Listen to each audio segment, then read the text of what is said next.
Hello and namaste. म उत्सव साक्के म co-owner of United Goldmark and the proud owner of Proton EMAS 7. मैले यो गाडी किनेको 6 महिना भयो। यो गाडी किन्नु अगाडि मैले धेरै इलेक्ट्रिक गाडीहरू अरु ब्रान्डकोहरू पनि रिसर्च गरे, हेरे, टेस्ट ड्राइभ गरे।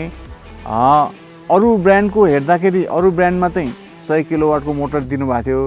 यसमा चाहिँ मैले 160 किलोवाटको मोटर पाएँ। 160 किलोवाटको मोटरले चाहिँ जुन यसको चाहिँ पावर डेलिभर गर्छ त्यो पनि एकदमै राम्रो छ। तपाईको सिटी राइड होस्, हाइवे राइड होस् अथवा कतै उकालो जानु पर्यो, हिलमा जानु पर्यो, एकदमै कम्फर्टेबल छ यसको राइड क्वालिटी।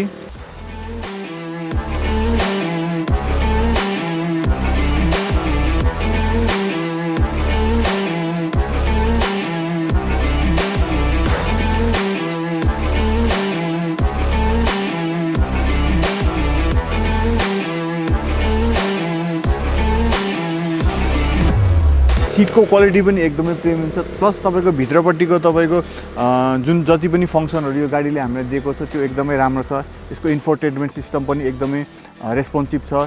यसमा दिएको साउन्ड सिस्टम पनि एकदमै राम्रो छ हैन। सबभन्दा मेन कुरा भनेको यसमा तपाईको जुन स्पेसियस सिटिङ पोजिसनहरु दिएको छ, यसमा लेग रुम पनि राम्रो छ, हेड रुम पनि राम्रो छ हैन। यसमा चाहिँ आनन्दसँग चाहिँ हामी मेरो परिवारमा चाहिँ 5-6 जना मेम्बर हुनुहुन्छ, हामी सबै बसेर चाहिँ आनन्दसँग चाहिँ कम्फर्टेबल राइड गर्न सकिन्छ।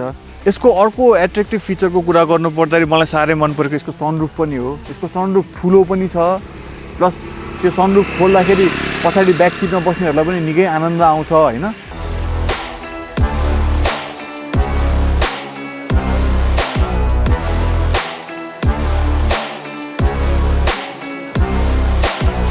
मेरो यो गाडीको लङ टुरको कुरा गर्नु पर्दाखेरि मैले यो गाडी एक दिनमा 400 किलोमिटर अन चाहिँ ड्राइभ गरेका थिएँ।